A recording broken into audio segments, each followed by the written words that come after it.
Hi வாங்க வணக்கம். எனக்கு தெரிஞ்ச இன்னொரு கருத்து ஒன்று. நம்ம வீட்டில் வந்து சண்டை வந்தாலும் சரி, அடுத்தவங்க நம்மள பேசுனாலும், நாம் வந்து அடுத்தவங்கள பேசினாலும் என்ன வார்த்தை யூஸ் பண்ணக்கூடாதுன்னா, சீ, கருமம், சனியம். இது 3 மட்டும் யூஸ் பண்ணவே கூடாது. ஏன்னா அந்த சீ, கருமம், சனியம் நான் இது சொல்கிறதுக்கே கூட கொஞ்சம் அச்சமாக தான் இருக்குது. அடிக்கடி சொல்லக்கூடாது. இதெல்லாம் வந்து யூஸ் பண்ணோம்னா, அந்த சனீஸ்வரனை வந்து நாமளே கூப்பிடுற மாதிரி அர்த்தம்னு சொல்லுவாங்க. அந்த சனீஸ்வரன் வந்து நம்மள தான் கூப்பிடுறாங்க, நம்ம போவோம் அப்படின்னு சொல்லிட்டு நம்மளோட இடத்துல வந்து செட்டில் ஆயிரும். அப்போ நமக்கு 7:30 பிடிக்குது. இந்த சனிய, இந்த கருமம் அப்படி இந்த வார்த்தையெல்லாம் சொன்னோம்னா நமக்கு வந்து 7:30 ஸ்டார்ட் ஆயிடுச்சுன்னு அர்த்தம். நீங்கள் வந்து அதுமாதிரி யாராவது சொல்கிறவங்களா இருந்தால் முடிஞ்சளவு கொஞ்சம் மாற்றிக்கோங்க. உண்மையாகவே என் பொண்ணுங்களாம் கூட சொல்லிட்டு தான் இருப்பாங்க. சொல்லியிருக்கிறேன், இது மாதிரிலாம் சொல்லாதீங்கடின்னு சொல்லியிருக்கிறேன். முடிஞ்ச அளவுக்கு அவளுக்குலாம் இப்போலாம் யூஸ் பண்ணுறதே கிடையாது. எனக்குமே வந்து டக்குன்னு வந்து சீ அப்படிங்கிற வார்த்தைலாம் வந்துடும். இப்போலாம் நான்லாம் அடிக்கடி அதெல்லாம் யூஸ் பண்ணுறதே இல்லை. தன்னை மீறி வரும்போது ஐயோ அது யூஸ் பண்ணிட்டோமா அப்படின்னு பேசிட்டு வருத்தப்படுவேன். அதுமாதிரி நீங்களும் வந்துட்டு அந்த வார்த்தையை மட்டும் யூஸ் 3 வார்த்தையும் யூஸ் பண்ணாதீங்க. அந்த சனீஸ்வரன் வந்து நம்மள தான் கூப்பிட்றாங்கன்னு வந்து நம்மக்கிட்ட வந்து செட்டில் ஆகிடும். அதுதான் நமக்கு வந்து 7:30 பிடிக்கிறது.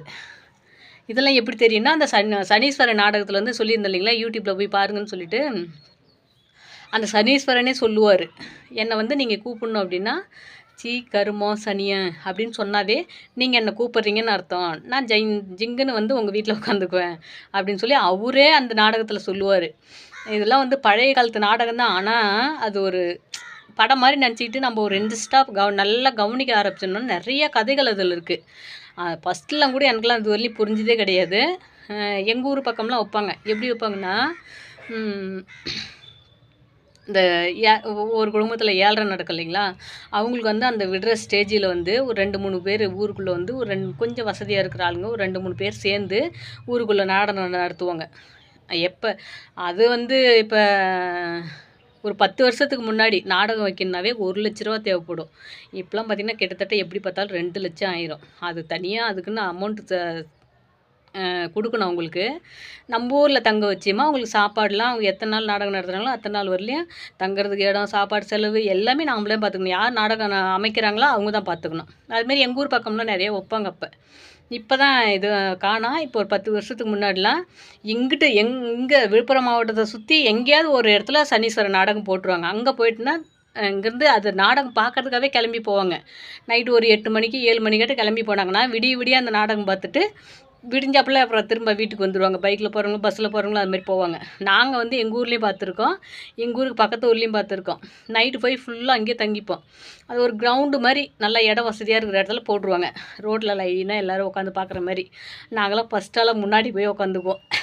ஒரு 10 பேருக்கு கொஞ்சம் முன்னாடி போய் உட்காந்துக்குவோம். நல்லா உட்காந்துக்கிட்டு இடையில வந்து மேக்ஸிமம் இடையில நல்லா தூக்கம் வந்துடும்.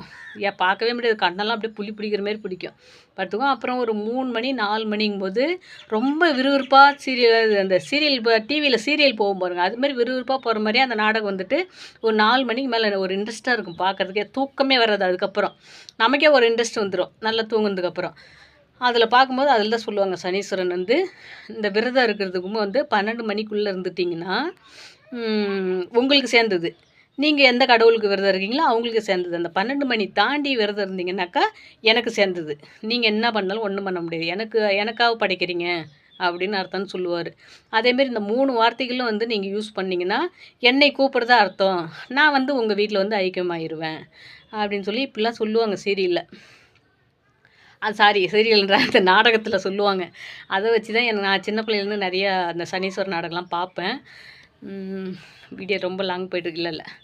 அப்புறம் பார்த்திங்கன்னா இது நான் சனீஸ்வரன் நாடகம் அப்படிங்கிறது பார்த்திங்கன்னா இருங்க அடுத்த வீடியோவில் சொல்கிறேன் என்னான்னு. அதை நான் ஒரு இடத்துல பேசியே இருக்கேன். நான் இந்த எப்படி சொல்கிறது, ஒரு இடத்துல வந்து ஒரு 4-5 பேர் பேசுகிற இடத்துல வந்து எஃப்எம்மில் பேசியிருக்கேன். ஒரு இடத்துல நீ ஏன் ஸ்டார்ட் பண்ணி தான் சொல்லணும், எஃப்எம்மில் நான் பேசியிருக்கேன். எஃப்எம்மில் நான் என்ன பேசினேன் அப்படின்றது கண்டிப்பாக நான் அடுத்த வீடியோவில் ஷேர் பண்ணுறேன். அந்த வீடியோவில் வந்துட்டு நான் என்னவாக இருக்கணும்னு ஆசைப்பட்டேன் அப்படிங்கிறதையும் உங்கள்கிட்ட ஷேர் பண்ணுறேன். தயவு செஞ்சு நீங்கள் வந்துட்டு இந்த சனியன் கருமம் சி அப்படிங்கிற வார்த்தையை யூஸ் பண்ணவே பண்ணாதீங்க. உங்களுக்கு தெரிஞ்சு யாராவது அது மாதிரி பேசுகிற மாதிரினா கூட இது மாதிரி பேசாதீங்கப்பா அப்படின்னு சொல்லுங்க. எனக்கு தெரிஞ்ச வரலையும், நான் பழகின இடத்த வரலையும், நான் வேலைக்கு போகிற இடத்த வரலையும் அதுமாரி வார்த்தைகள்லாம் பேசாங்கன்னா இது இப்படிலாம் பேசாதீங்க அப்படின்னு சொல்லியிருக்கேன். நான் சொன்னதையும் கேட்டிருக்காங்க. அதுமாரி நீங்களும் சொல்லுங்கள், கண்டிப்பாக கேட்பாங்க. அதை வந்து நம்ம எடுத்து சொல்ல வேண்டிய முறையில் எடுத்து சொன்னோம்னா கண்டிப்பாக கேட்பாங்க. ஓ, இந்த வார்த்தைகளில் வந்து இந்த அர்த்தங்கள் இருக்கா அப்படின்னு கண்டிப்பாக புரிஞ்சுப்பாங்க. ஓகேப்பா, எனக்கு இந்த கருத்துலாம் வந்து நல்ல விஷயம் தானே, இதெல்லாம் நிறைய பேருக்கு தெரியாமலும் இருக்கும். அதனால் இதெல்லாம் வந்து சொல்லணும்னு தோணுச்சு, அதுக்காக தான் சொன்னேன். சரிப்பா, பாய், வேலை இருக்குது.